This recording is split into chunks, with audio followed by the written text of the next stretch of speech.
여러분 안녕하십니까? 지금 이제 오늘부터가 아니고 오늘이 멘털 리부트 6번째 강연이 시작되겠습니다. 오늘 첫 번째 첫 화면을 보면은 멘털 리부트 6 마인드풀니스 사이콜로지 내 마음속에 오이라고 되어 있어요. 이게 무슨 뜻으로 제가 이렇게 제목을 지었을까요?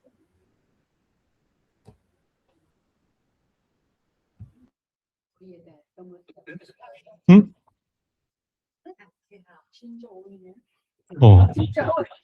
진짜 오이를 제가 슬라이드를 좀 빼야 되겠구나. 오이는 우리 건강에 굉장히 좋죠, 그죠? 일단 수분이 많이 함유되어 있고 섬유질이 풍부하대요. 그 비타민 C하고 K도 풍부하고 그래가지고 이게 칼로리가 낮고 포만감이 많기 때문에 다이어트에 아주 좋대요. 그리고 이 칼륨이 많아가지고 이뇨작용이 잘 돼가지고 사람이 붓기도 잘 빠지고 염증도 완화되고 그런다고 합니다. 그래가지고 아마 오이로 이렇게 팩하는 사람들 많으시죠? 여자분들. 예? 오이 붙이고 나면 피부가 참 좋아지죠. 그것도 이렇게 이 오이에 있는 많은 영양소 덕분인 것 같아요. 그런데 이 오이를 굉장히 역겨워하는 사람들이 있어요. 역겨워하는 사람들이라기보다 여기서 이제 한 사람 예를 가지고 있으니까 한 사람이 오일만 냄새만 맡으면 구토할 정도로 역겨워해요. 그래서 여기서 제가 그 옛날에 2026년에 KBS에서 마음이란 제하의 다큐멘터리 2006년 20몇 년 전에 20년 전에 KBS에서 마음이란 주제로 6개 다큐멘터리가 제작됐어요. 그중에 제일 처음 다큐멘터리인데 잠깐 이쪽 화면을 먹지 못하는 사람 이야기가 나왔어요. 그죠? 근데 왜 아, 왜 이분은 오히려 역겨워하게 되었을까? 우리가 불교에서 연기법을 갖다 공부하고 있는 사람들이면 그 이유를 살피고 이유를 갖다 바꾸는 그런 방법을 찾아야 되겠죠. 그죠? 그리고 여러 가지 요인이 있을 수 있을 거예요. 그리고 또 제가 생각하는 그 여러 가지 요인 중에 어떤 것이 그 아이의 트라우마, 역겨움을 갖다가 이렇게 만들어냈는지는 알지는 못할 거예요. 그런데 그 가능성에 대해서 제가 말씀드릴 수 있을 것 같아요. 첫 번째, 아주 이렇게 강력한 그 후보는 식중독 한번 걸릴 경험이 있다든가 우리가 한번 무엇을 먹고 식중독이 걸리면 그다음부터는 그 음식 냄새만 맡아도 역겨워지죠. 저도 개인적인 그런 경험이 있거든요. 제가 30대 처음 머리 깎아가지고 30대 때 수행하러 다니면서 급하게 체한 경우가 있었어요. 그때 뭘 먹고 체했는가 하면은 절에서 이렇게 주지스님하고 같이 계란 후라이를 갖다가 부쳐 먹다가 약간 그게 약간 탔는데 그걸 먹다가 급하게 체했어요. 그래서 굉장히 고생을 했는데 그다음부터는 계란 약간 구워가지고 조금 까무스르게 탈 때 있죠. 그때 나는 냄새가 계속 몸에 배어 있는 것 같더라고요. 그러면서 그 냄새만 맡으면 역겨움이 유발되는 그런 식으로 제가 변하게 됐어요. 그래가지고 우리가 보통 신체적 트라우마가 있을 때 이걸 가르시아 이펙트라고 해요. 1950년대에 가르시아라는 그런 그 학자가 이걸 갖다 보고해가지고 이 이름을 붙였어요. 근데 우리가 어떤 식중독에 걸리거나 할 때 어떤 음식을 먹다가 식중독에 걸렸을 때 그 음식에 이제 냄새만 맡아도 이제 역겨워지는 그런 현상 때문에 다시는 그 음식을 먹기 어렵게 변한다는 거예요. 그래서 그 가능성이 굉장히 클 것 같고 그리고 약물 종류도 있을 것 같아요. 제가 이제 40대가 되기 전에 30대 후반에 좀 아파서 그 병원에 오래 머문 적이 있었어요.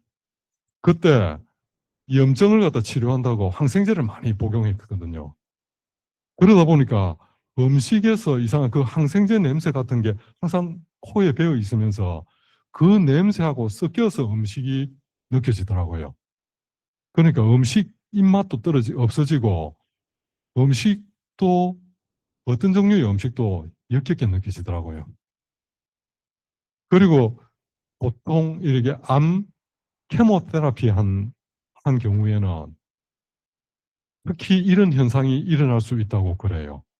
음식의 입맛이 싹 떨어지고 그 음식 냄새만 맡아도 좀 역겨움이 먼저 일어나는 그런 경우가 있는가 봐요. 그리고 또 다른 심리적 트라우마가 있을 수도 있을 것 같아요. 그러니까 오이와 관련돼 가지고 오이가 연관시켜 가지고 어떤 심리적인 트리거를 갖다가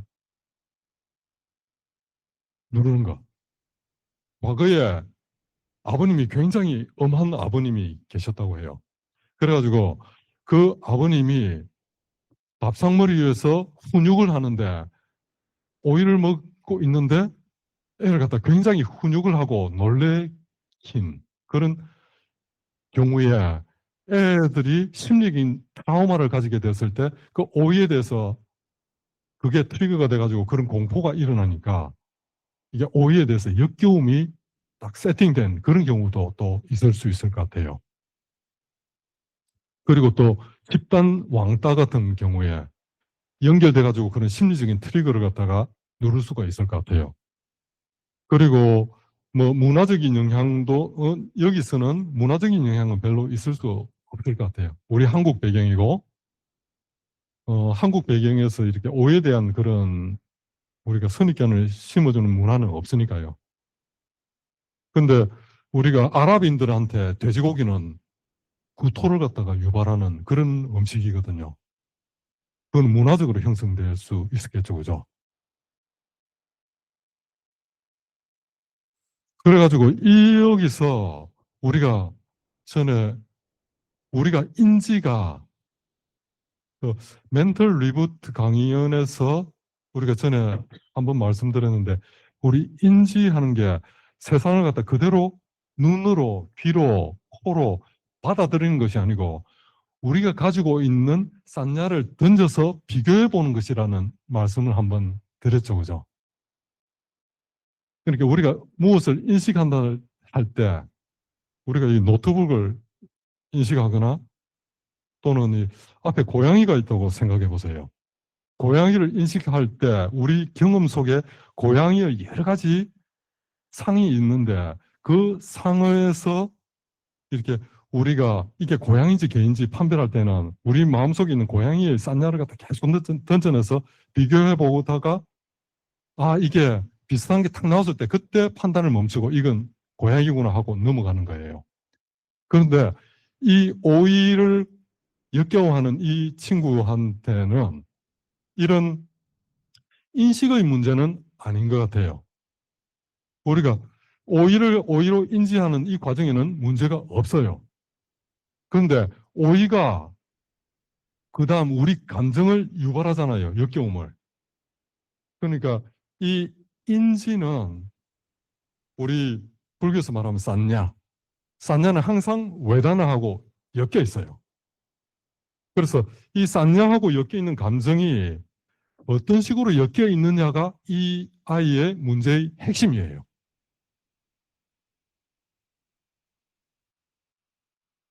그래서 이 아이한테는 어떤 이유인지는 몰라도 그 싼냐가 오이에 대한 냄새에 대한 싼냐가 자기 트라우마를 신체적 트라우마 또는 정신적 트라우마를 함께 이 함께 이 유발하는 그런 경우라고 하는데 이 비디오 내에서는 그 원인에 대해서는 살펴보지를 않아요. 근데 우리가 여러 가지 가능성들이 연기적으로 가능한데 그러면은 이걸 갖다 어떤 식으로 치유하면 될 것이냐라는 게 이제 문제겠죠, 그죠? 오이만 보면 바로 역겨움이 일어나는데 이걸 어떤 식으로 바꿀 수 있느냐. 이게 이제 문제가 되는 거예요.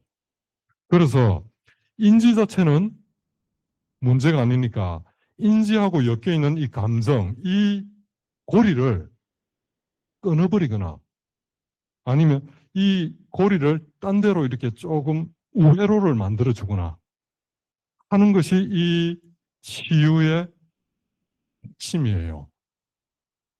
불교식으로 보면. 근데 여기에서는 지금 현재 이렇게 굉장히 유행하는 NLP 그 치료요법이라는 게 있어요. 제가 구체적으로 다음 슬라이드에서 설명을 조금 더 할게요. 그러니까 이런 인지와 느낌이 엮여가지고 이런 역겨움을 유발하는데 이 고리는 고정 불변하는 실체가 아니라는 것, 변할 수 있다는 것. 그러니까 우리가 연기법을 통해서 우리가 이 고리를 바꾸게 되면은 충분히 이 아이가 오해에 대한 역겨움을 극복할 수 있다는 것. 그게 지금 현재 오늘 멘털 리부트 6의 주제예요.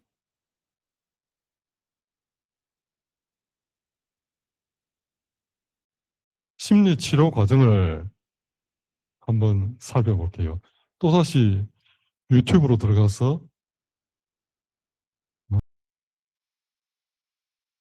자, 그러면은 이분이 어떻게 오이를 먹을 수 있게 되었나요? 누가 좀 일목요연하게 좀 설명해 주세요.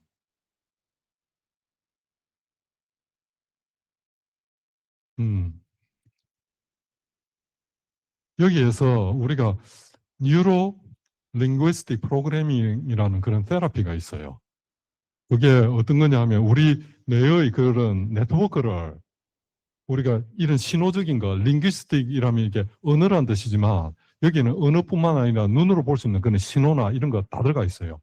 우리가 아까 오이를 먹었던 애가 손을 갖다 이렇게 꽂고 있죠, 그죠? 그러니까 냄새가 난다 이렇게 생각이 되면 꼭 누르라는 거예요. 꼭 눌러가지고 이 냄새, 우리가 오이의 냄새와 바로 이 역겨움으로 넘어가는 그걸 이거로 차단시키는 거예요. 우리가 여기서 기법을 갖다 앵커링이라고 그래요. 그러니까 그 OES부터 이 손가락 앵커링을 통해 가지고 거기서 빠져나오는 거예요. 빠져나와 가지고 이제 그 냄새에 대한 자극을 좋은 기억하고 같이 버무리는 거예요. 첫 번째, 사랑하는 언니. 사랑하는 언니가 옆에 있어요. 지켜보고 있어요. 웃고 있고. 그리고 두 번째, 청양고추 매콤한 맛. 애가 이 아이가 청양고추를 아주 좋아하는가 봐요. 그래서 청양고추의 아주 청량한 맛을 그걸 상상하게 해요. 그러니까 우리가 전에도 말씀드렸다시피 기억이라는 게 항상 고정되어 있는 게 아니고 사진처럼 고정되어 있는 게 아니고 우리가 그 기억을 다시 소환해 가지고 우리 다 소환할 때마다 거기에 더 씌우기가 들어가는 거예요. 어떤 기분으로 기억을 소환하느냐에 따라 가지고 그 기억의 성격이 달라져요.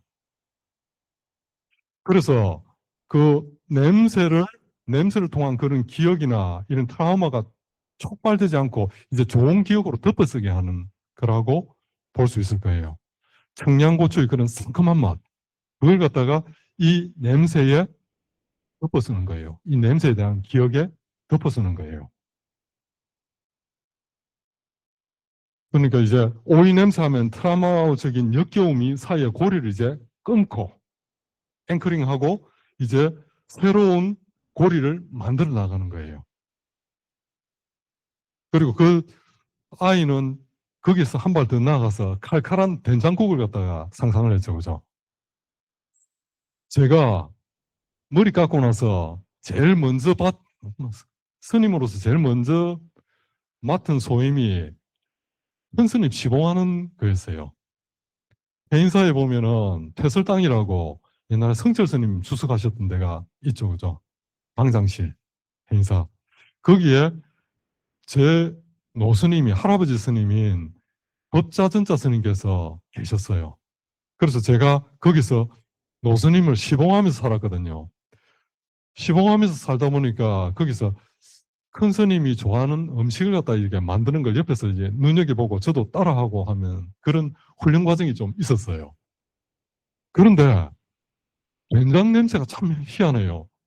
된장이 들어가면 다른 음식의 맛을 갖다 확 다 잡아 먹어버려요.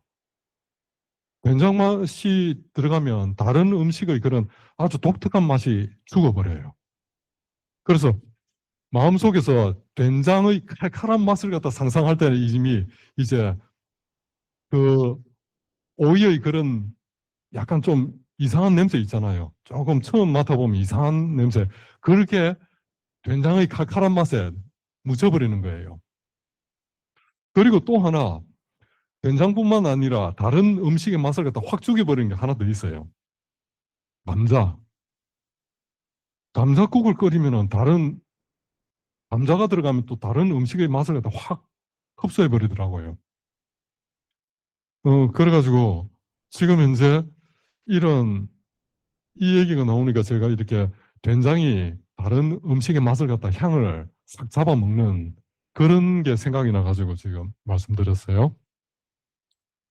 그래가지고 이 아이가 이제 앵커링을 통해 가지고 이제 이런 빠져나와서 새로운 그 고리를 갖다 만드는 훈련을 했는데 이거 한 번으로 끝나지는 않을 거예요. 제 생각으로는. 집에서 이제 미션이 주어지겠죠. 그 냄새가 날 때마다 앵커링을 하고 언니의 따뜻한 눈빛을 상상하고 그리고 그 바탕에서 칼칼한 청량한 고추의 그 냄새를 갖다 기억하고 하면서 계속 이제 이 기억을 갖다 이 고리에서 이 고리로 넘어가도록 훈련을 하는 거겠죠. 그죠? 그런데 이런 과정들이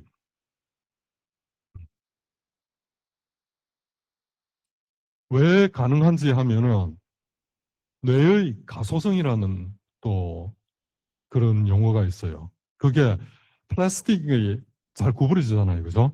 그것처럼 이게 뉴로플라스티시티라고 해가지고 우리 뇌의 회로는 쉽게 바뀐다는 거예요. 그러니까 그 사람이 이 오히려 역겨워한 상태로 평생 살지 않을 수도 있다는 거예요. 뇌는 왜? 가소성이 있기 때문에. 바뀔 수 있기 때문에. 그건 또 우리 불교로 보면 연기법이죠. 그죠? 우리가 조건을 바꾸면. 그러니까 우리가 이 아이의 경우에는 이 오이의 냄새와 연관된 그런 고리를 바꿀 수 있다는 거예요. 연기법으로 보더라도. 그래서 나의 속성은 변하지 않을 것이라고 믿었지만 결국은 조건 지어진 프로그래밍일 뿐이라는 거예요. 그래서 연기의 구조를 이해하고 노력하면 바꿀 수 있다는 것이 이 영상과 불교가 만나는 지점이에요.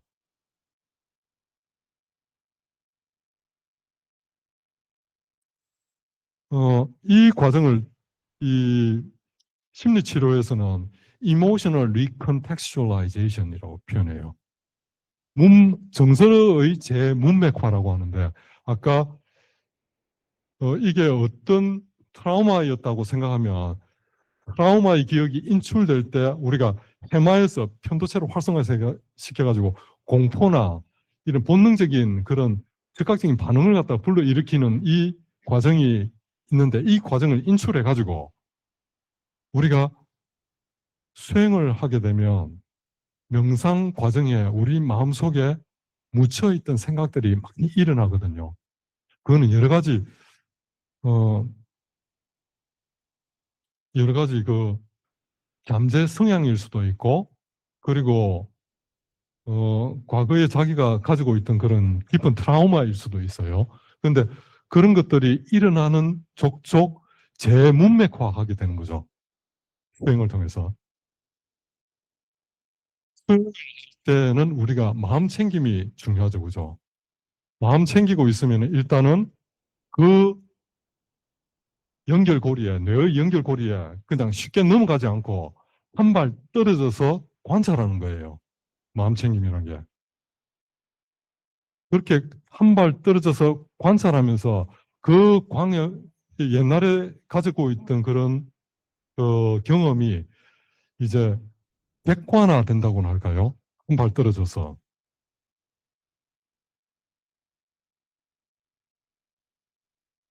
음, 지금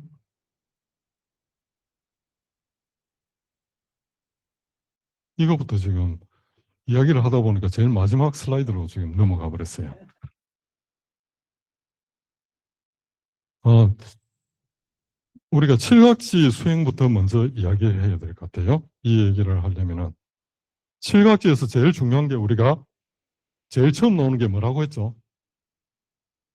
마음 챙김, 염각지. 그러니까 이 칠각지라는 뜻은 일곱 가지 깨달음으로 나아가는 길에 구성하는 요소들 이렇게 보면 될 거예요. 그래가지고 이 중에서 제일 먼저가 마음 챙김이라고 볼 수 있어요. 마음 챙기는 자에게는 옛날에 이렇게 그렇게 자동 디폴트 모드로 넘어가던 그런 우리 마음의 역겨움이나 감, 그런 감각들이 일단은 객관화되기 시작해요. 한 발 떨어져서. 그런 상태에서 우리가 우리 마음에서 어떤 마음이 일어났을 때, 아, 내가 만약에 오이를 보고 역겨움이 일어났다. 이러면 이 역겨움을 한 발 떨어져서 이제 관찰하는 거죠.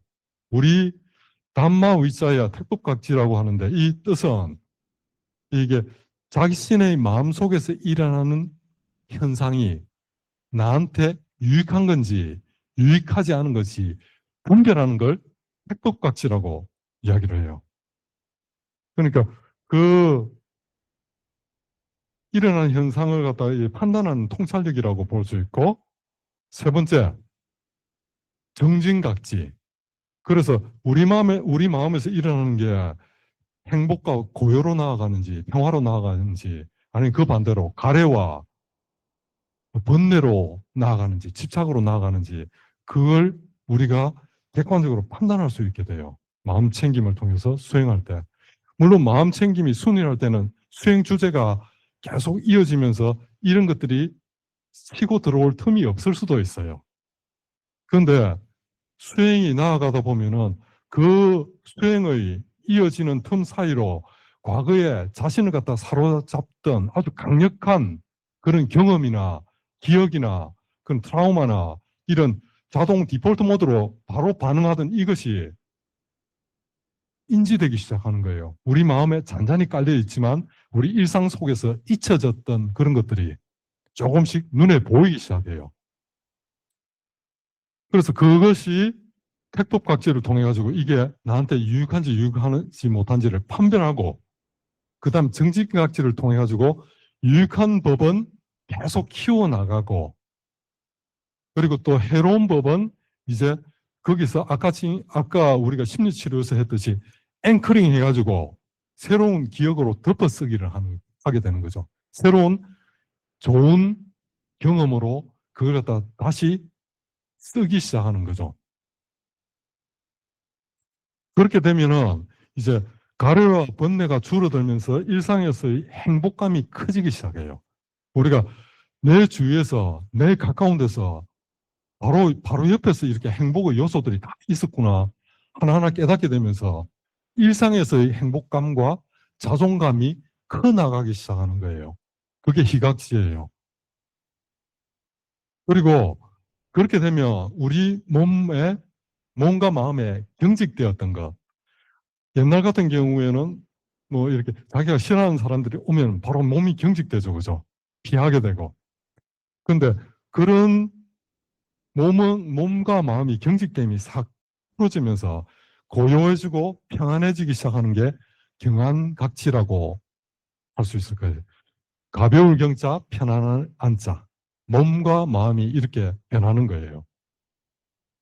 그래서 우리가 특별히 마음속 밑바닥에서 그 잠재 성향에서 일어나는 그런 번뇌가 없을 때 수행이 순인하게 이어지면서 삼매력이 길러지기 시작하는 거예요. 삼매력이 길러진다는 것은 우리 일상 속에서 어떤 의미가 있느냐 하면은 자신이 이제 마음을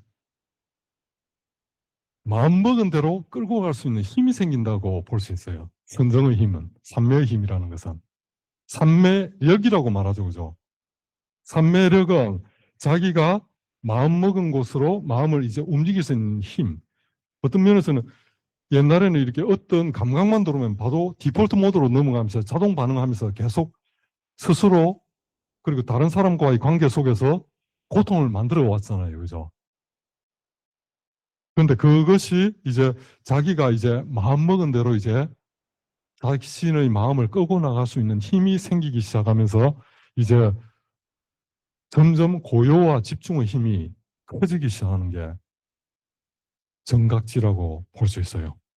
그래서 우리가 궁극적으로 불교에서 나아가고자 하는 것은 여기에 일곱 번째, 평정심, 흔들림 없는 치우치지 않는 행복이라고 볼 수 있어요.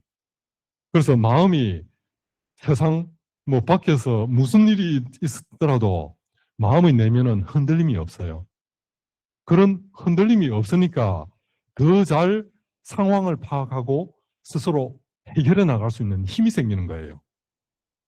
그래서 이 일곱 가지가 우리가 불교에서 37조도품이라고 하는데 이 제일 중요한 요소 중에 하나로 들어가 있는 게 칠각지라고 하거든요.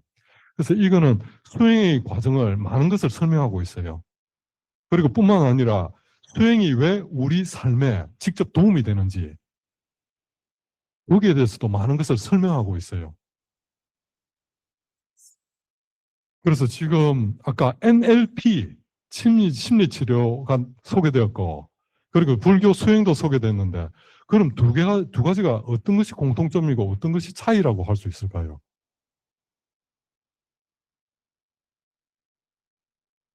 첫 번째, 그 심리치료에서는 뇌에는 가소성이 있다고 그러죠. 뇌는 변한다. 뇌는 지금 우리가 이때까지 살아왔던 그 패턴에서 자기가 마음먹은 대로 변화될 수 있다는 거예요. 그래서 그것은 또 우리가 불교에서 보면은 연기법을 이야기하는 거예요. 연기법은 우리가 조건을 이해하면 충분히 내가 왜 이런 마음이 생기는지, 이런 마음법이 생기는지를 이해하게 되면은 그 조건을 바꾸면은 나도 지금 달라질 수 있지 않겠는가. 심리치료하고 불교 수행하고 그러니까 이런 마음 챙김을 통한 이 심리치료라는 그런 섹터도 따로 있어요. UCLA 같은 경우에도 그런 섹터가 따로 있어가지고 그 연구도 진행되고 하고 있는데 이렇게 불교 수행을 통해 가지고 이런 자신의 삶을 바꿔나갈 수 있다라는 것이 이 우리가 이 일상생활에서 아무런 이득이 없다면 왜 불교 수행을 해요, 그죠? 자기 스스로 바꿀 수 있고 그렇게 이런 요즘 발달하고 있는 그런 심리치료의 기법하고 괴를 같이 하고 있다는 거예요. 그렇다면 그 차이점은 어떻게 될까요? 불교하고 아까 심리치료 방법하고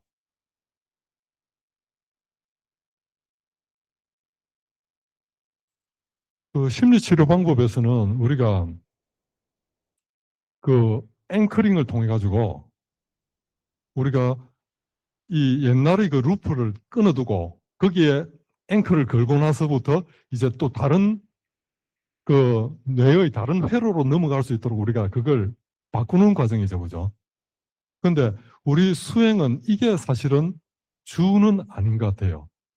마음 챙김을 통해 가지고 자기가 고요한 마음을 갖다 키워나가는 그런 과정인데 그런 과정 속에서 부수적으로 이런 현상이 일어난다는 거예요. 그리고 저기 심리치료에서는 아까 NPL 심리치료에서는 그러니까 그 특별한 그런 아주 이상한 그런 자기의 그런 인지회로 그리고 감정의 회로 여기에 이걸 갖다 직접 이 다른 루트를 통해서 고치는 그런 훈련을 갖다 만들었다고 하면은 불교 수행은 조금 다르게 우리 마음속에서 어떤 이 과거 오래 자기 마음속을 갖다 지배하고 있던 어떤 집착이나 이런 것들이 드러났다고 생각하면 거기서 한 발 떨어져서 이제 보는 거예요. 그리고 앵커링이라고 한다면은 불교에서는 무엇이 앵커링이 될까요? 불교성에서는 어떤 게 앵커링이 될까요? 그러니까 그 과거에 빠지는 그런 루프에서 빠져나오기 위해서 앵커를 거는 게 어떤 걸? 사띠죠, 그죠? 사띠인데 그 중에서 마음 챙김의 주제라고 볼 수 있어요. 들숨 날숨에 마음 챙기는 법 또는 화두에 화두를 성성하게 들려고 노력하는 것. 그러니까 그 화두라는 것이 여기서는 앵커링으로 사용되는 거예요. 우리가 옛날의 그런 루프에서 빠져나오기 위해서 그런 마음 챙김의 주제를 두고 자신의 마음속에서 일어나는 현상이 있다면은 그 현상을 갖다 담담하게 이런 정진각지, 희각지 이런 과정을 통해 가지고 이 분별을 통해 가지고 거기서 이렇게 이런 과정을 통해 가지고 거기서부터 빠져나오는 게 되겠죠, 그죠? 그래서 조금 차이점이라고 한다면은 우리 심리 테라피는 어떤 고쳐야 될 루프를 갖다 아주 정해놓고 그 루프를 갖다 변화시키려고 이렇게 하는 거예요. 그러니까 이, 이 아까 심리치료사가 이 핑글 스냅 오버 핑글 이걸 사용하는 걸 많이 봤죠, 그죠? 얘가 그 루프로 빠지지 않게 계속 이렇게 빠져나오도록 이렇게 정신 차리게 해주는 거라고 볼 수 있을 거예요. 그래서 이런 마음 챙김을 통해 가지고 이렇게 빠져나오는데 그 두 가지의 차이점은 이 심리치료는 아주 구체적인 우리 루프를 갖다 고치는데 아주 특화된 방법이라고 한다면 우리 마음 챙김은 그거보다 더 근본적으로 마음 밑바닥에 이렇게 이 자기 마음이 계속 이렇게 통제되지 못하고 따라가던 걸 잡아서 한 발 빠져나와서 메타인지라고 하죠. 그죠? 메타인지의 능력을 길러가지고 메타인지라고 하면은 우리가 이 말이 좀 어려운데 인지하다라는 것은 우리가 알겠죠. 그죠? 우리가 보고 알고 그리고 느끼고 하는 거. 그게 인지 과정이라고 표현할 수 있을 것 같아요. 근데 메타라는 것은 거기서 한 발 떨어져서 그걸 갖다 쳐다본다는 뜻이에요. 그래서 불교 수행은 그런 마음 챙김은 특히 이 메타인지와 굉장히 큰 관련이 있다고 할 수 있을 것 같아요. 그런데 이 불교가 아까 테라피하고는 다르게 그런 특별한 주제를 주어지지 않고 자기 마음의 평화와 고요를 찾아가는 그 과정에서 자기 마음속에서 일어나는 게 어떠한 종류든 그러니까 테라피는 어떤 한 종류를 타겟으로 해가지고 그걸 바꾸려고 노력했어요. 근데 마음 챙김은 자기 마음을 괴롭히던 그런 집착이나 발해나 번뇌가 어떤 종류든지 그 대상이 떠오르는 과정, 떠오르고 그게 고쳐 치유되는 그런 과정을 갖다가 이 전 과정 속에 하나로 포함되어 있다라고 볼 수 있을 것 같아요. 그런 어떤 특정한 우리의 그런 루프를 이야기하는 게 아니고 우리 마음속에 자신을 괴롭히던 집착과 관련 집착하고 있는 여러 가지 요소들 중에 어떤 거든지 떠오르는 즉시 이런 과정을 통해서 자연스럽게 치유되는 그런 과정을 겪게 만든다라고 볼 수 있을 것 같아요.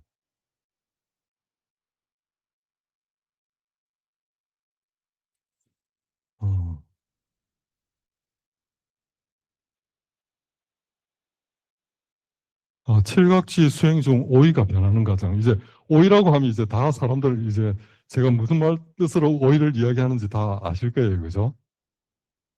우리 마음속에는 마음속에는 오이가 있을 수 있는데 그 오이에게는 이유가 있다는 거예요. 그래서 그 이유 원인을 바꾸고 조건을 바꾸면 결과도 바뀐다는 게 우리 불교에서는 연기법이라고 볼 수 있고 칠각지 수행은 우리 불교에서 연기법을 가정하고 나온 수행법이니까. 그리고 이게 우리가 전에 피킹 커튼이라고 멘털 리부트 두 번째 시간에 그 얘기를 했었죠. 그죠? 이게 범인을 잘못 지목하게 되는 경우, 그리고 자기 기억을 갖다가 항상 계속 재편집되면서 확정 편향을 일으켰던 그런 과정을 우리가 멘털 리부트 두 번째 시간에 코튼 씨가 억울하게 10몇 년 동안 감옥에 갇히게 된 사건을 통해서 우리가 전에 한번 살펴봤었죠. 그죠? 기억이 우리가 사진이 아니고 편집실이라고 말씀드렸죠. 그죠? 그러면 기억이 편집실이면 자신을 괴롭히던 기억도 스스로 더 행복해질 수 있도록 재편집이 가능하구나라고 보는 게 불교의 입장이에요. 그래서 마음 챙기면서 자신의 마음에서 일어나는 디폴트 모드의 현상, 번뇌의 잠재 성향을 잘 알고 거기서 한 발 떨어져 객관화하는 노력. 이게 마음 챙김이라고 볼 수 있겠죠. 그죠?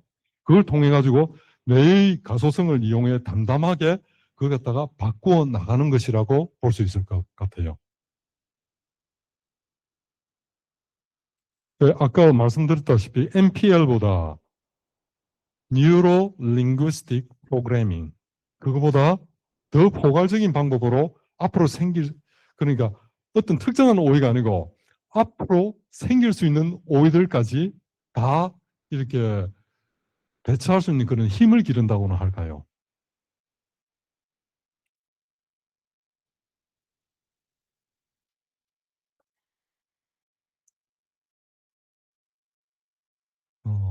그래서 이게 다시 여기서 들어와서 응? 내 마음속의 오해. 이게 제목이었죠. 그죠? 오늘 그래 자기 마음속에는 어떤 오해가 있는가를 한번 생각해 보세요. 혹시 내 마음을 갖다 경직되게 하고 뭔가 불편하게 하고 자동 반응이 나오게 하고 그래서 그게 사회관계에서 항상 이렇게 마음속에 걸림돌로 남게 되고 그리고 집에 돌아오면 항상 그게 마음에 남아가지고 항상 이 조금 기분이 다운되고 하는 그런 요소들이 무엇인지 그게 스스로 이게 되돌아보는 시간이 되었으면 좋겠어요. 이 시간이. 예를 들면은 만나기만 하면 몸이 경직되게 만드는 사람. 군대 사수. 저는 육방 나와가지고 군대 생활을 많이 하지 않았어요. 그래가지고 이런 경험이 좀 많지는 않은데 그 전에 그 넷플릭스 시리즈 DP라고 들어보셨습니까? DP가 뭐냐 하면 군대에서 파령병들 잡으러 다니는 그런 직종을 가진 군인들이에요. 근데 그 내용들 보면은 군대에서 사수들한테 괴롭힘을 당해가지고 도망가고 탈영하고 나중에 이렇게 무기를 가지고 다시 찾아와서 이렇게 보복하고 하는 그런 것들이 적나라하게 드러나 있거든요. 그래서 군대 사수, 전 상사, 그리고 또 시어머니가 계속 이렇게 이 부분은 우리 여기 보살님들 많이 계신데 좀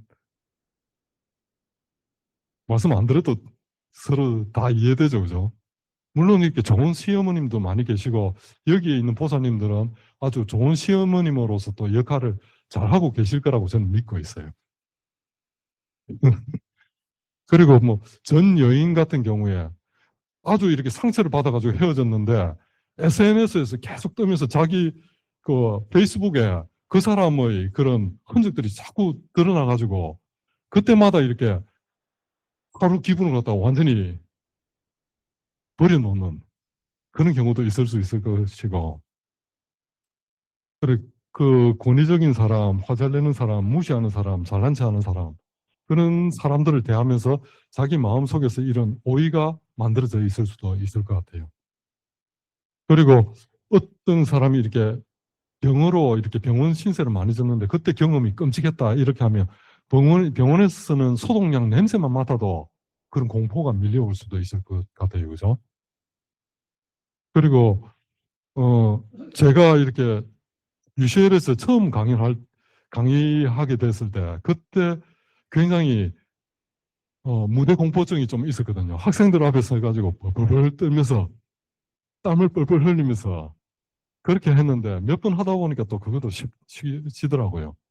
근데 그렇게 강의실, 회의실 또는 무대 같은 경우 조명이 환하게 켜졌고 관객석은 거의 보이지 않는데 관객이 꽉 차 있다는 거는 그 압도감 같은 걸 느껴요. 근데 관중들은 나를 볼 수 있는데 나는 관중들을 잘 볼 수 없고 이 스포트라이트들이 저를 갖다 완전히 세상에 다 드러내놓아 있는 거예요. 그게 굉장히 두려워지고 또 제가 외워놓았던 그런 대사들이 싹 하얗게 완전 백지가 돼버리는 그런 경험이 있을 수 있겠죠. 그죠? 그래서 이런 경험들을 이 우리 내 마음속에 오이들을 수행 과정 속에서 이렇게 자연스럽게 치유되지 않을까. 아까 칠각지 수행을 바르게 하는 분들이라면 제가 전에도 가끔씩 이렇게 소개해 드리는데 베어 그릴즈라는 사람이 있어요. 제가 굉장히 좋아하는 사람인데 이분이 베어 그릴즈 이야기 들어보셨죠? 그죠? 아무도 기억 안 하시네요. 못 하시네요. 베어 그릴즈가 영국 사람이에요. 영국 특수부대 출신인데 이분이 그 비행기에서 점프하는 그 훈련만 하더라도 엄청나게 한 분이에요. 그런데 어떤 일이 있었는가 하면 그 지상 몇 킬로 되겠죠, 그죠? 한 1킬로, 2킬로 되는 곳에서 고공 점프를 했는데 낙하산이 펴지질 않는 거예요. 낙하산이 펴지지 않으면 또 보조 낙하산이 있거든요. 그걸 갖다가 했는데 그것도 열리지를 않았어요. 땅에 떨어졌어요. 온몸에 마디마디가 거의 다 끊어지듯이 완전히 다시는 이렇게 정상인으로서 재활할 수 없는 정도 보통 사람이라면 라고 됐는데 이 사람이 불굴의 의지로 극복해서 어떤 다큐멘터리 프로그램에 이 호스트로 나오는가 하면은 Man and Wild라고 들어보신 분. 그러니까 이 사람의 베어 그릴스를 프로그램이 이래요. 내용이. 베어 그릴스를 어떤 오지에 딱 떨어뜨려 놔요. 카메라맨 한 사람하고. 그럼 카메라맨은 따라다니면서 베어 그릴스가 어떻게 이 오지에서 빠져나가는지 그걸 갖다 하나하나 다큐멘터리를 만드는 거예요. 근데 이 사람이 이런 걸 갖다 굉장히 이제 잘하게 됐는데 이 사람이 과거에 그런 큰 경험이 있잖아요. 그죠? 트라우마. 비행기에서 떨어져 가지고 낙하산이 펴지지 않고 그래서 땅에 곤두박질 친 그런 경험보다 더 큰 고통스러운 경험은 없겠죠. 그죠? 트라우마라도 이 정도 이거보다 더 큰 트라우마는 없을 거예요. 아마. 자기 목숨이 거의 죽었던 그러니까 운이 좋게 그렇게 살아났긴 살아났는데 이 사람이 그 이후에 몸이 회복되자마자 다시 점프를 하기 시작했어요. 비행기를 타고 점프를 해가지고 그 경험 속에 그 경험 위에 새로운 경험을 갖다 덧입히기 시작한 거예요. 물론 쉽지 않았겠죠. 그죠? 이런 경험이 있으면 다시 비행기에서 뛰어내릴 엄두가 안 날 거예요.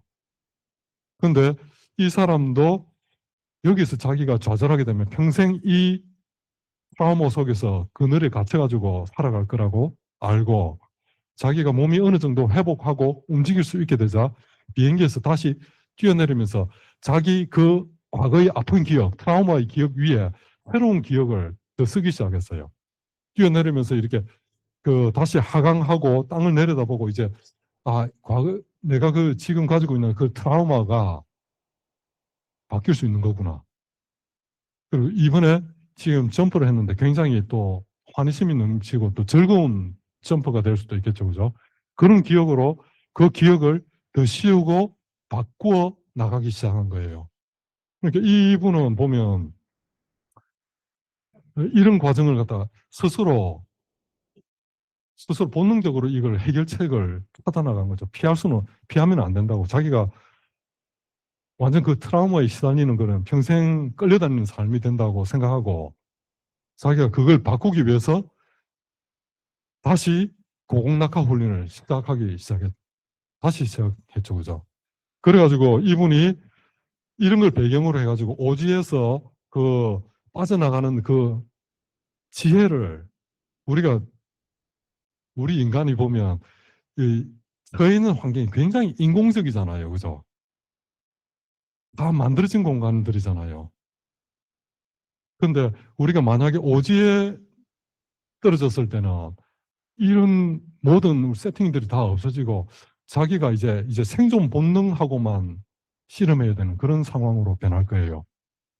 그런 상황 속에서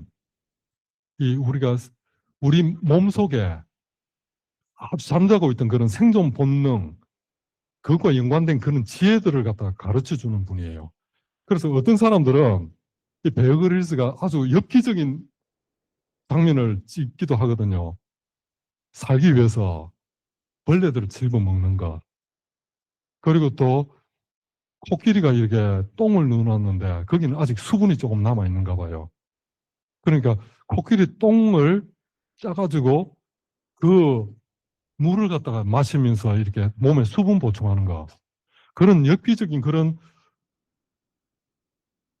연출도 많이 해요. 그러니까 그게 또 이렇게 사람들이 좋아하는 부분들이니까 우리가 못 보던 거니까. 그런데 실제로는 이 다큐멘터리는 그것보다 더 깊이 있는 다큐멘터리예요. 그건 흥미 위주가 아니고 사실은 이 사람이 생존 상황에서 어떤 식으로 마음가짐을 가지고 끊임없이 시도하면서 살려고 이렇게 시도하는 그런 지혜를 가르쳐주는 그런 다큐멘터리예요, 사실은. 그래서 지금 우리가 여러 가지 섭렵했는데 처음 우리가 오이를 두려워하는 아이의 이야기에서부터 우리 그것을 갖다 치료하는 심리치료, NLP, 심리치료 방법에서 또 그리고 우리 불교 수행이 그런 인지심리 치료와 어떤 연관이 있을 건지 좀 비슷한 점과 다른 점을 좀 이야기를 좀 했고 그리고 또 이 강의 제일 마지막에는 여러분들한테 던지는 질문이에요. 자신의 마음속에 어떤 오해가 있는지 그리고 그 오해는 어떤 식으로 극복할 수 있는지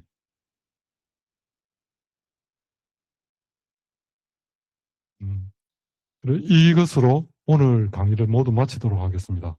감사합니다. 오늘 연관된 질문이 있으면 조금 더 받고, 오늘 멘털 리버틱스 6번째 강의를 마치려고 합니다. 질문 있으십니까?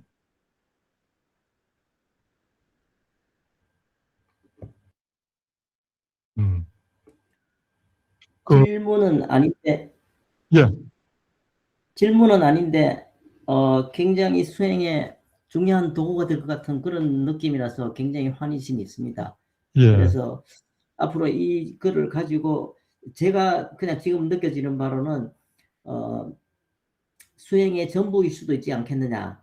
사람들이 예. 평생을 인생을 바쳐서 수행들을 하고 이런 분들도 있지만은 이런 문제 하나, 오이 문제 하나 때문에 평생을 가로막혀서 그 인생을 소진하는 사람도 있지 않겠나 하는 그런 마음이 들면서 수행에 굉장히 요긴한 큰 도구라고 생각이 듭니다. 감사합니다. 예, 감사합니다. 우리 다로님께서는 지금 북가주에 계시면서 남가주에 계실 때는 우리 법회에 참석하고 하시는데 북가주에 계시면서 이렇게 모니터링도 해주시고 그리고 또 지금 강의 내용에서도 지금 우리가 실제로 수행하는 게 어떤 의미가 있는지 이 오이를 통해서 오이 문제를 해결하는 이 심리 치료와 연관해 가지고 이런 내용들이 우리 수행이 어떤 건지 그리고 자기가 지금 어떻게 수행하고 있는 건지 되돌아볼 수 있는 좋은 계기가 되었다는 말씀인 것 같습니다. 감사합니다. 또 다른 질문이 있으십니까? 누구나 마음속에는 오해가 있다고 생각하는데 이건 이제 이런 오늘 같은 예는 그 여자애가 아니면 더 베어 그릴스도 마찬가지고 자기 자신에 대해서 자기 이제 혼자인데 우리가 지금의 마음속에 굉장히 많은 그 스트러글을 일으키는 거는 관계성인 것 같아요. 사람과 예. 사람과의 관계. 제가 요새 그걸 많이 생각하는데 우리가 공부를 한다고 하면서 우리가 왜 불교를 좋아하느냐, 왜 다른 종교에 빠지지 않고 이런 마음 수행에가 내가 도움이 되니까 내한테 좀 더 긍정적인 삶으로 이끌어 주니까 하니까 불교 수행을 하고 불교를 좋아하는 거 아닙니까? 그렇지 않나요? 그런데 실제로 보면은 오히려 어떤 의미에서는 더 마음이 좁은 것 같은 느낌을 많이 받아요, 저는 사실은. 왜냐하면은 굉장히 사소한 말 한마디, 굉장히 사소한 어떤 행동 하나, 그걸 가지고 이렇게 틀어지고, 뭐, 우리도 지금 뭐 겪고 있는 거지만, 여기서. 아니, 왜 저럴까? 저는 그게 굉장히 지금 많이 제 속을, 많이 제 생각을 지배하고 있어요. 그래서 우리가 제대로 정말 공부를 하는 걸까? 이 공부가 너무 어려운 게 아닐까? 그냥 예를 들면은 신을 믿는 사람들은 신에다 다 맡기고 이 사람하고 내하고 관계가 굉장히 안 좋은데도 뭐 신에게 맡겨버리고 너는 너 나는 나 하고 이렇게 그냥 그 관계를 유지를 하고 있단 말이에요. 근데 우리 여린 제가 저도 절에를 많이 뭐 저 공부는 좀 했는데 이렇게 절에서 많은 신도들하고 이렇게 접촉을 많이 하지 않았었는데 이제 이걸 운영을 하다 보니까 제가 이렇게 나오면서 여러분들 이렇게 보면서 느끼는 게 이 뭔가 조금 하여튼 조금 봐도 되는 게 많아요. 왜 우리는 이렇게 사소한 걸 가지고 이렇게 마음이 많이 상하는가? 이 불교에 우리 지금 문제점이 있지 않을까? 스님은 어떻게 생각하시는지 모르겠는데 저는 여기에 대한 굉장히 좀 갈등이 약간은 있어요. 그래서 예. 이 수행 방법에서 우리가 뭔가를 바꿔야 되지 않을까? 그냥 제 혼자 이렇게 많이 지금 생각하는 주제입니다. 예, 질문 감사합니다. 우리가 인간이 이렇게 사회적인 동물이고 인간관계 속에서 이런 오해가 제일 많이 만들어질 것 같아요. 특히 이렇게 우리가 수행을 많이 하면 할수록 왜 마음이 좁아지는지 거기에 대한 굉장히 좋은 질문이 들어왔거든요. 이번에 여기 이사장님께서 그 질문을 해주셨는데 수행이 아까 칠각지에서 나오는 그런 꾸준한 그런 합리적이고 꾸준한 그런 흐름 속에서 만들어지지 않고 우리가 경험 위주 그러니까 자기가 이때까지 일상생활에서는 경험해보지 못한 그런 우리 심리적인 풍경이라고나 할까요? 그런 것들을 갖다가 추구하는데 조금 매몰되어 있어서 그런 거는 아닐까 생각하거든요. 그러니까 자기가 경험한 것, 그리고 자기가 이해하는 불교가 최고라고 생각하고 다른 사람들한테서 들어오는 그러니까 거기에서 그걸 갖다가 자기가 가진 제일 큰 자산이라고 생각하고 그걸 갖다가 이렇게 상처받지 않기 위해서 보호하려고 하고 이러는 수행 방법들이 있는 것 같아요. 아까 교회 같은 경우나 다른 경우에는 신께 모든 걸 맡기고 그리고 또 서로 조금 불편한 게 있어도 묻혀서 더 갈 수 있는 그런 게 있는데 불교는 그러니까 아까 그런 경험을 통해 가지고 자기 아상이 강화되는 방향으로 수행이 진행되는 경우가 많다라는 생각이 들어요. 그러니까 우리가 불교에서 무아라고 하면은 고정 불변하는 실체가 없고 우리는 항상 변화의 가능성을 가지고 있는 사람이라는 게 우리가 불교의 가르침이잖아요. 그죠?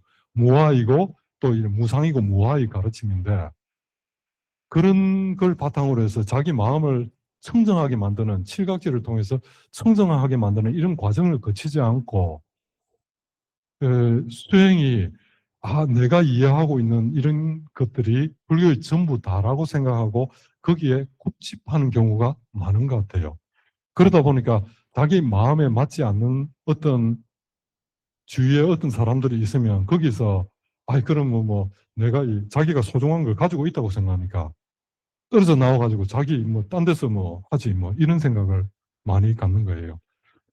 사실 보면 감정적으로 굉장히 사소한, 옆에서 보면 사소한 것일 수 있는데 그 사람들한테는 깊이 그렇게 회로가 만들어져 가지고 굉장히 크게 상처받는 경우가 많은 것 같아요. 그 사람한테는. 그 개인적으로는 우리가 옆에서 보면 사소하게 보이잖아요. 그런 다툼이나 감정 상함이나 이런 것들이 아주 사소하게 느껴지는데 사실은 그 사람한테는 아까 그 아이한테 오이가 주어지는 것처럼 굉장히 크게 반응할 수밖에 없는 것 같아요. 그래서 불교 수행이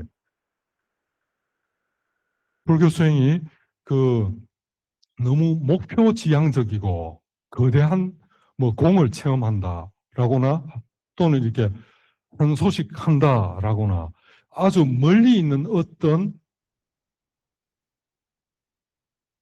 목표 깃발을 쫓아가지고 갈 경우에 내가 지금 도달한 게 이 깃발하고 뭐 같다고 생각하고 그냥 자만심을 키울 수 있는 그렇게 쉽게 되는 것 같아요. 그런데 불교가 아까 마음 챙김을 바탕으로 해가지고 그렇게 끊임없이 자기 마음을 청정하게 하는 그런 과정으로 이해한다면 우리가 그런 감정이 수행 중에 떠오를 수 있겠죠, 그죠? 저 사람 기분 나쁘게 나한테 어떤 말을 했는데 정말 꼴 보기 싫다, 역겹다 이런 생각이 수행 중에 이렇게 올라오다가도 그게 한 발 떨어져서 객관화되는 거죠. 객관화되고 이것이 나한테 결코 유익한 법이 아니다. 괴로운 법이다. 나의 세계를 점점 좁은 세계로 갇히게 만드는 그런 나쁜 현상이다. 내 마음의 현상이다 고 생각하고 그걸 갖다 고치려는 노력을 하게 되겠죠. 정진각지로.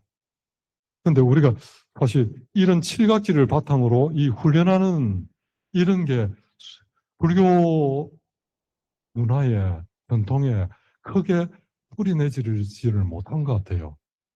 그래가지고 자기 수행 중에는 뭐 다양한 경험이 있을 수 있거든요. 근데 그 경험을 가지고 이 자기 스스로 이렇게 뭔가 이룬 것 마냥 생각하고 자기 암환심을 키우는 사람일수록 그런 사람들과의 관계 속에서 쉽게 상처받고 빠져나오는 것 같아요. 대부분 스님들 같은 경우에 대인관계가 적고 그리고 특히 선방에서 오래 계신 분들 정말 이렇게 순수한 마음으로 부처님의 가르침을 따라 수행하시는 분들이 많이 계신데 그런 분들 중에서 연세가 많아지시고 법납이 많아지시면서 점점 자기 세계가 좁은 울타리로 들어가시는 걸 많이 봤어요. 굉장히 안타까운 일인데 정말 존경하는 제 선배 스님들도 많이 계시고 그런데 이런 전체 불교의 수행의 패러다임을 잘 이해하지 못한 상태에서 수행이 다시는 체험을 아주 자기의 글로리파이 한다고나 할까요? 그러면서 자기 세계를 점점 더 많이 쌓아가지고 다른 사람들하고 소통하기 어렵게 시간이 지나게 되더라고요. 어른 스님들 보면 세계가 점점 좁아지는 분들을 많이 보게 되었어요. 특히 선방, 특히 토굴 생활을 오래 하신 분들. 제가 답이 너무 많은 걸 이야기하다 보니까. 아니 이게 참 어려운 과제인데요. 예. 저 자신도 마찬가지지만 그래서 근데 우리가 수행을 한다 하면서도 보면은 너무 자기한테 자기 어떤 감정이나 자기 어떤 수행 방법이나 자기가 생각하는 어떤 견해나 그런 데 너무 이렇게 집중적으로 매몰되는 게 아닌가 오히려. 왜냐하면 수행을 한다고 하면서 혼자 앉아서 막 이렇게 생각하잖아요. 그러면은 저 사람 미운 게 자꾸 트리거가 되잖아요. 자꾸 혼자 생각하다 보니까.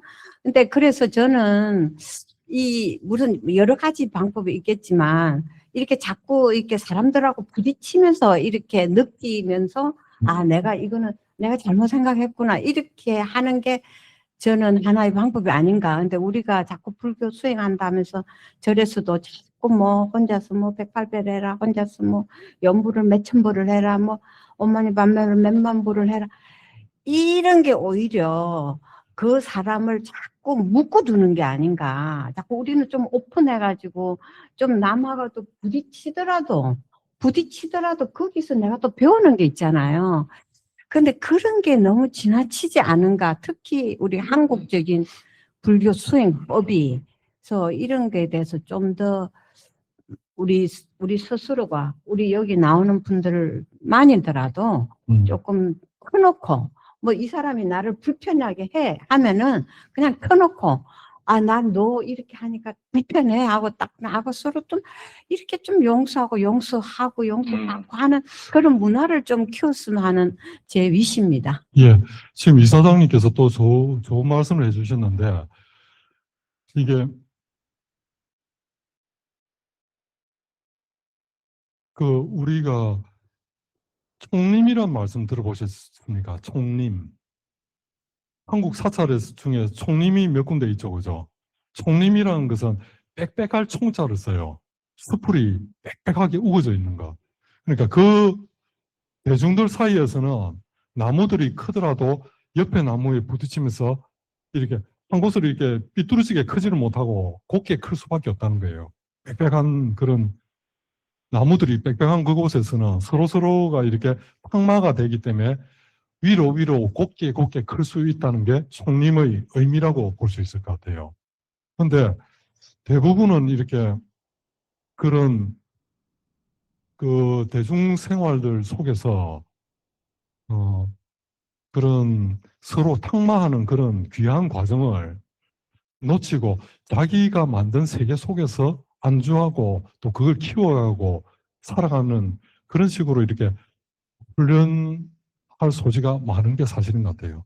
그래서 그런 사실 수행이라는 것도 어떻게 보면 이독, 치독, 일수도가 있을 것 같아요. 독으로 독을 치료한다.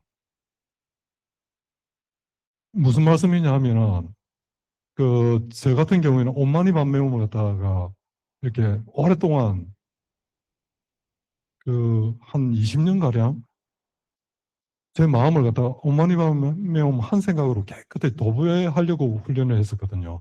근데 그게 마음을 갖다 깨끗하게 하고 굉장히 좋은 긍정적인 면도 많아요. 그리고 마음에 힘도 있으니까 어떤 일을 처리하기도 좋고 지혜도 번득이고 마음이 깨끗하니까 내 앞일을 너무나 잘 처리하는 거예요. 그런데 그 수행법이 좋은 점만 있었던 건 아니에요. 스스로 과거 20년을 돌아본 결과 제가 마음을 갖다 이렇게 한 생각으로 계속 묶어두고 한 생각으로 깨끗하게 도배하는 훈련을 하다 보니까 이 힘이 너무 세져가지고 제 마음에 이 수행을 하는데 태클이 들어오는 데 대해서는 참지를 못하는 그런 게 생기더라고요. 그리고 누가 도움이 필요한 사람이 저한테 이렇게 도움을 부탁하는데도 내 이 수행을 지키기 위해서 매몰차게 돌아서 가지고 그냥 내 수행하러 가는 그런 성격을 가지게 만들기도 하더라고요. 그러니까 수행이란 게 아까 칠각지와 같이 전체 큰 흐름을 수행의 흐름을 이해하지 못한 상태에서 그것만 매달리게 되면 그 독을 키우게 되는 요소가 될 수도 있어요. 물론 이 오마니 밤매움 한 생각으로 마음을 깨끗하게 도배하는 건 굉장히 큰 힘도 있고 유익한 점도 많아요. 그런데 그게 항상 유익할 때만 있는 게 아니더라. 어떨 때는 이런 전체 수행의 흐름을 이해하지 못하고 그것만 집착했을 때는 예. 또 다른 질문 있으십니까? 음.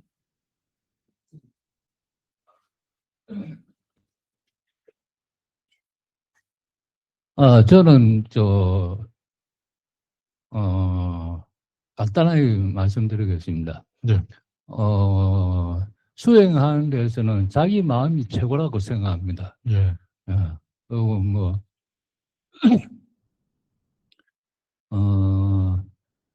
자기가 움직이는 것도 수행이고, 그리고 부처님 앞에 가서 기도하는 것도 수행이고, 그리고 넘하고 대인관계하는 것도 수행이고, 모든 것을 수행이라고 생각하고 긍정적으로 남한테 피해주지 않는 범위 내에서 자기 나름대로 행동하는 게 자기 마음 수양이 최고라고 생각합니다. 예.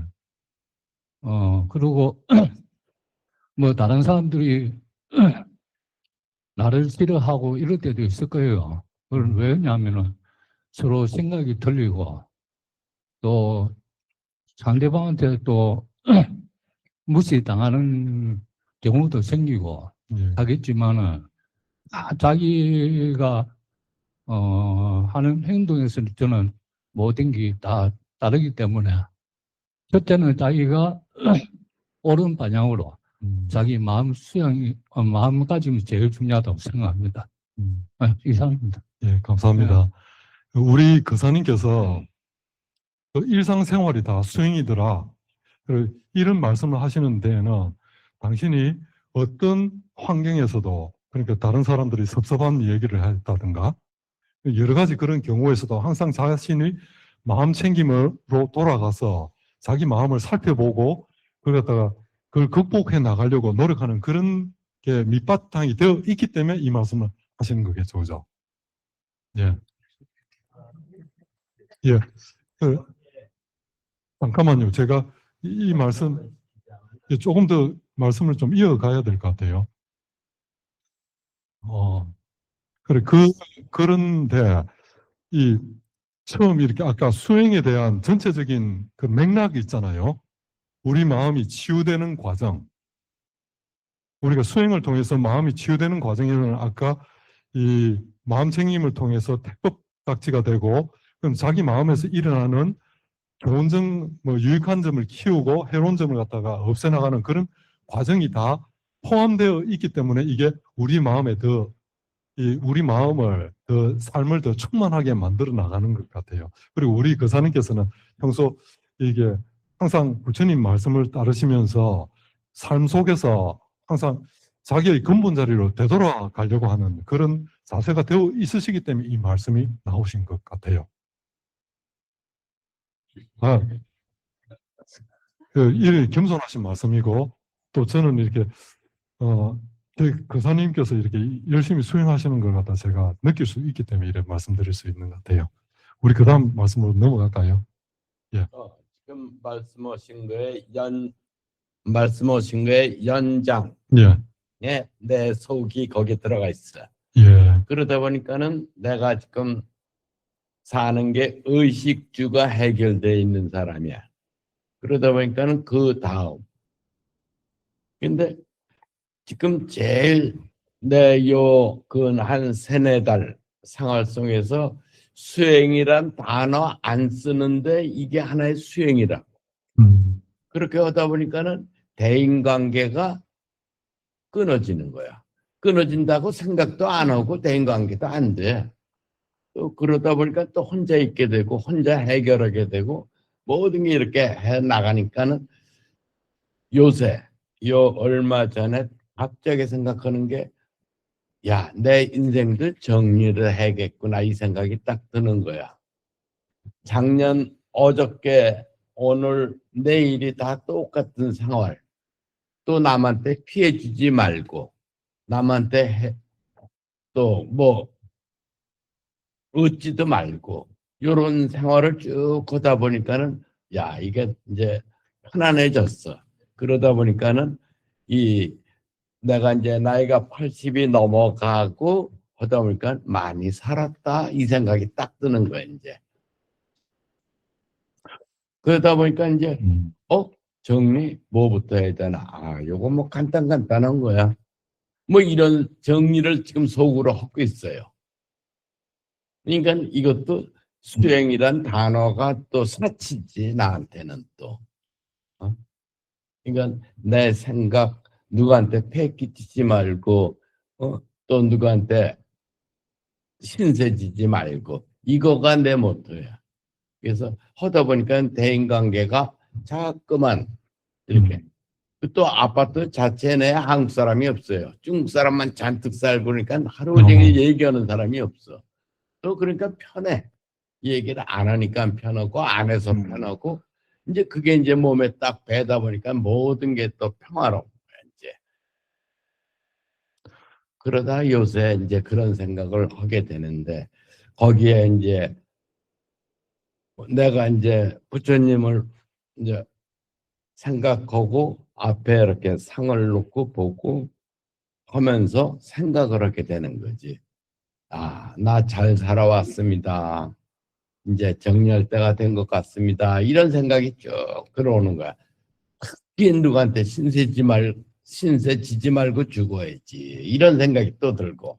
그러다 보니까 신세를 누구한테, 의사한테도 신세 지지 말아야 되고, 간호원한테도 신세 지지 말아야 되고, 이런 것까지 다 신세가 되잖아. 예. 그러다 보니까 어떻게 가는 게 더 좋은가, 이런 생각도 들고. 어, 그러니까 가래, 번뇌 이런 게 없어지는 거지. 가래, 번뇌가 나한테는 또 사치야. 이런 생각이 이제 쭉 들고 있어. 지금 우리 거사님께서는 그 근래 좀 힘든 일도 겪으셨거든요. 그죠? 겪으시면서 밖에 움직이기 참 어려운 환경 속에 처하셨어요. 근데 우리가 사람은 관계 속에서 이렇게 자기가 발현되고 그리고 또 자기가 성취되는 것 같기도 해요. 사람들 속에서 다른 사람들은 나를 비추는 거울이라고 하잖아요. 다른 사람들 속에서 자기 자신이 비춰지는데 우리가 나이가 들어가면서 뇌가 새로운 세포가 물론 이렇게 뇌세포가 새로 만들어지는 건 아니죠. 그런데 뇌세포가 새로 연결망이 만들어지는 데는 굉장히 에너지가 많이 들어가고 유지비가 많이 들어가는가 봐요. 그래가지고 연세가 드실수록 이걸 조금 끊어내고 필요 없는 부분을 갖다 이제 안 쓰고 하려는 그게 편안하게 되는 그런 곳으로 나아가려고 하거든요. 우리 뇌가. 그러니까 뇌가 굉장히 우리가 에너지를 많이 먹는 기관이에요. 우리 몸에. 그러다 보니까 이 에너지를 덜 들기 위해서 이제 관계도 이제 복잡하지 않은 꼭 필요하지 않은 거는 좀 단순하게 시키고 싶어 하고 이러거든요. 그죠?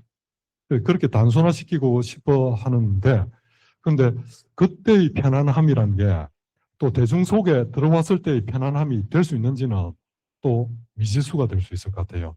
지금 현재 우리 거사님께서 그 물리적으로 밖에 나가지 못하는 상황으로 이렇게 되셔가지고 좀 그 속에서 이렇게 편안함을 느끼시고 또 그게 불교의 평소 이렇게 불교 공부를 많이 하셨으니까 그 공부를 바탕으로 이걸 이렇게 자기 자신의 마음을 다독이면서 그렇게 마음을 편하게 가지시는 그런 측면도 있는 것 같거든요. 그런데 지금 현재 이것이 또 대중들 속에서 계속 그 자유로울 수 있는지 대중들이 뭐라고 해도 한 귀로 듣고 그냥 편안한 마음을 계속 유지하면서 살아갈 수 있는지는 또 다른 문제가 될 수 있을 것 같아요. 우리 거사님께서 이 불교를 만나신 지는 꽤 오래되시고 또 불교대학에서 공부도 하셨고 그러면서 부처님 가르침으로 이 어려움들을 갖다 이제껏 극복해 오셨는데 또 많은 사람들 속에서 관계를 갖다 너무 단절하지는 마시고 우리 이렇게 좋은 도량이 있으니까 좋은 도반들이 있으니까 그 마음을 갖다 이렇게 이 도반들한테는 마음을 좀 열고 같이 많이 주고받으셔도 괜찮을 것 같아요. 그리고 그런 과정 속에서 우리 거사님의 오래된 공부가 그 진과를 발휘하게 되실 것 같아요. 네. 글쎄. 예, 그러면은 조금 배고파요. 모두들 배고프다는 의견이 지금 네. 지배적이네요. 예, 또 다음